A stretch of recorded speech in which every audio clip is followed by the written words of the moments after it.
Yan. Yan, ang dino ribs. Yan, ang ating ribs na napakalaki. Pamalo. Akala ko wala na masyadong kumakain sa Kuya Oliver's Kutuan dahil hindi na trending. Ay ano are, yan o. Ang dami naghihintay na mag-open ang Kuya Oliver's Kutuhan. Yan, narinig na ang Kuya Oliver. Arga, kumusta? Ayos naman, sir. Yan, kupo. Malaki, oh.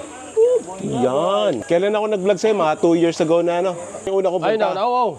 May 2 taon na. 2 taon na yan, no? Oo. Tapos kakatuwa talaga ang mga tao, hindi tumigil ang dating, eh, no? Hindi sila talaga na, ano. Oo. Kasi, ano na, iba na yung mga trending ngayon, eh, no? Mga Paris overload na. Paris. Si Diwata ang unang-una ngayon sa trending ngayon sa Paris. Tingin mo, ano sikreto, bakit, ano? Talagang ang mga tao hindi tumigil ang pagdating. Yung ilan na kumain sila, minsan nairita, medyo sablay. Pero mas marami yung hindi. Dahil yung ibang nakakain na hindi, kumbaga hindi sablay ang kain, nabalik sila, marami pang kasama. Minsan nagkukulang din kami. Hindi naman, aminado naman. Talaga yung pagkukulang namin, talaga wala man nakaka-perfect. Lalo na pag ganito ang aming ginagawa sa pagluluto. Oh. Saka pag garing maramihan sa Kaya, sir, dyan, natututo ka sa mga gayon, ano? Kaya natututo talaga ako. At saka maganda yung inaako mo, saka natututo ka. Hindi naman tayo bagay kung makagusto di lalo nang masarap. Kung halimbawa hindi tuloy-tuloy ang luto. Sabi ko nga hanggat minapunta, tuloy-tuloy ang atang luto, walang humpay yan. Saka yung mga babago sa social media, ang Kuya Oliver sadya ang talagang original sa mga trending. Puro Tagalog, Batangas baka ito. Pinagmamalaki. Padre Garcia. Oo, Garcia. Oo. Bakit nga naman magko-frozen pa yung nasa Padre Garcia Oo, lang? narito na ang subastahan ng malakanang hayop sa buong Pilipinas, ang Padre Garcia. Saka isa pa, unang-una sa lahat, ang aking mga, kagaya ni Paring Jesse Recinto, ang #1 ding nagpakalala ng goto ni Kuya Oliver. Yan. Sa mga ating mga vlogger na napunta rito lahat, hindi ko nakakalimutan lagi magpasalamat sa inyo lahat.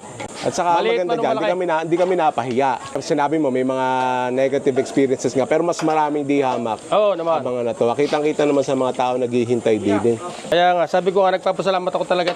May mga tao na kumbaga laging hindi nakakalimot sa ating ito, Kuya Oliver Naguto. Sabi ko pang ano na ito. Hanggang sa dulo ng walang hanggan ito. Dino ribs ko, na-miss ko. Aray, dino ribs na merong bat and balls. Kaya kung panalo, aray. Higop muna tayo na sabaw. Worth it ang pagpunta ng maaga at ang nausukan. Bat and balls agad. First bite. Thank you, Lord.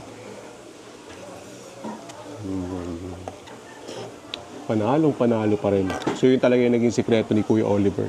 Yung consistency ng kanyang luto. Malaking bagay na hands-on siya. Bakuha kaya aring ribs. Pamalo.